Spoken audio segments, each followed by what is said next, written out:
Hello students, today we are going to learn the topic quadrilaterals. A quadrilateral is a two-dimensional shape with four sides. The term quadrilateral comes from Latin, where quad means four and lateral means side. Now, let's talk about the angle sum property of a quadrilateral. The sum of the four angles of a quadrilateral is 360 degrees.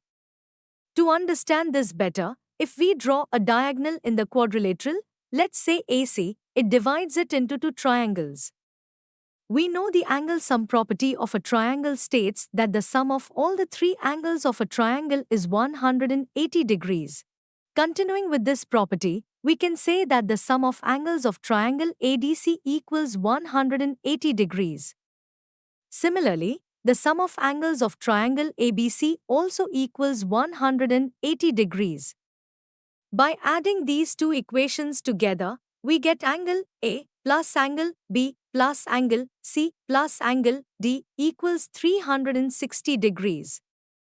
Hence, the sum of the four angles of a quadrilateral is 360 degrees.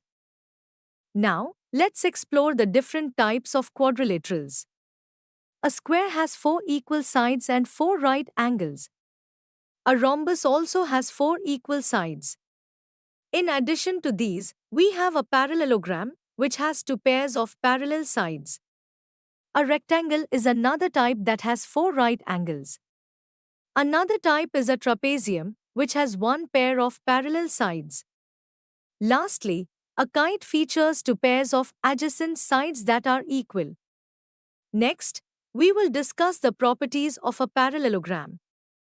Theorem 1 states that when we divide a parallelogram into two parts diagonally, it divides it into two congruent triangles. Note that congruent triangles are triangles that have the same size and shape. Theorem 2 tells us that in a parallelogram, opposite sides will always be equal. For example, AD equals BC and AB equals CD.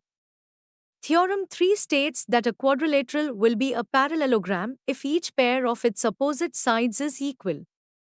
In this case, if AD equals BC and AB equals DC, then ABCD is a parallelogram. According to Theorem 4, in a parallelogram, opposite angles are equal. For instance, in quadrilateral ABCD, angle A equals angle C and angle B equals angle D. Theorem 5 mentions that in a quadrilateral, if each pair of opposite angles is equal, then it is said to be a parallelogram. This is essentially the reverse of Theorem 4. Theorem 6 emphasizes that the diagonals of a parallelogram bisect each other.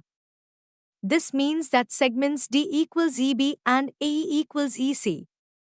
Theorem 7, it states that when the diagonals of a given quadrilateral bisect each other, then it is a parallelogram. This is the reverse of Theorem 6. Now, let's discuss the midpoint theorem. If a line segment joins the midpoints of two sides of a triangle, it will be parallel to the third side of the triangle and have half the length of the third side. For example, if AB equals BC and CD equals D, then BD is parallel to AE. Next, we have the converse of the midpoint theorem. If a line starts from the midpoint of one line and that line is parallel to a third line, then it will intersect the midpoint of the third line. For example, if B is the midpoint of AC and BD is parallel to AE, then D is the midpoint of EC. Now let's look at some solved examples for better understanding. In the first example, if the diagonals of a parallelogram are equal, then we need to show that it is a rectangle. Given that AC equals BD, we need to prove that one of its interior angles is right-angled. In triangle ABC and triangle BAD, we know AB equals BA because it is common, and BC equals AD since opposite sides of a parallelogram are equal. Given that AC equals BD, we can conclude that triangle ABC is congruent to triangle BAD by the SSS congruency criterion.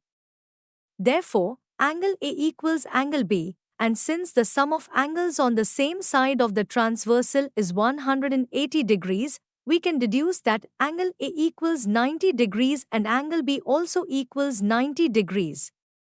Hence, a BCD is a rectangle.